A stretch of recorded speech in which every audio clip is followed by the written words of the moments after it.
New Year and all the best for 2023. We're grateful you decided to stay with us, and we look forward to keeping you informed throughout the year. On today's episode of Western Roundup, we've picked our top stories from last year and we bring you the highlights. Stay with us. Throughout 2022, Jamaicans all across the island were kept busy as the government moved to ensure that citizens received proper housing solutions and had access to basic amenities such as water and internet. Many residents in St. Elizabeth became proud landowners. The titles, which were issued under the inaugural Systematic Land Registration (SLR) program of the National Land Agency, signal the start of new beginnings for many.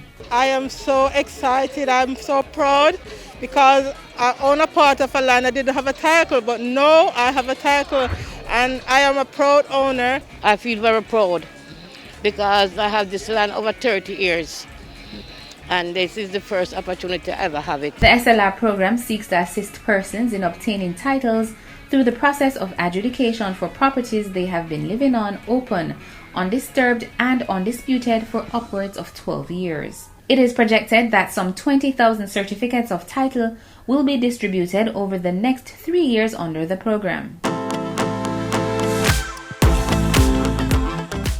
Similarly, several residents benefited from the government's new social housing program, NSHP, a gift that for many cannot be quantified in words. Receiving this 2-bedroom house, I'm so grateful and thankful for it because where I live wasn't mine and I need somewhere to me and my son. So I want the house. I need the house, so I'm so thankful. Last year, over 453 individuals benefited from the new social housing program, with a total of 119 housing units handed over throughout 47 constituencies across the island. This program is born out of the desire to attend to the urgent needs of the Jamaican people. This is a program that is designed to be aligned with the deep desire of the Jamaican people for housing, for opportunities to be productive and to be employed.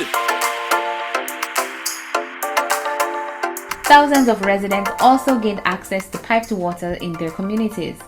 The initiatives, which were spearheaded in some instances by the National Water Commission, the Rural Water Supply Limited and other stakeholders, had residents feeling relieved and elated. So we are grateful, I am happy, I am glad that this is a reality, that we will have the access to potable water in the parish, in the district of Aberdeen. We are ensuring that Jamaicans who live in rural Jamaica are benefiting from the investment of the National Water Commission. At the beginning of the year, we had approximately 78% of the country connected to potable water systems of the NWC.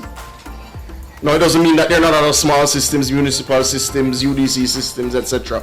If we are at 78% of citizens with NWC potable water in their pipes in 2022, it means we need to go far and fast. The government is also reducing the cost of energy used to pump water throughout the country, including finding cheaper energy sources.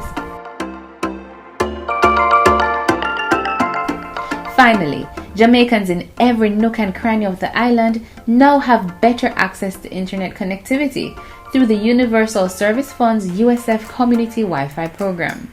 Residents have been praising the project, which was first established in 2017 to give underserved and unserved communities access to internet.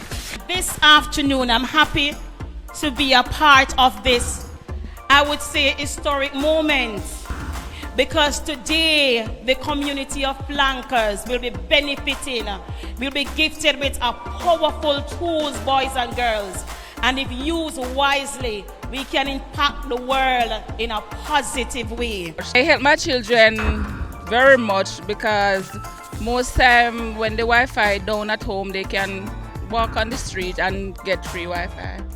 The secured hotspots allow residents, including students, to connect to the high-speed service, It provides internet access for up to 200 individuals at any one time. More than 100 such facilities have already been installed.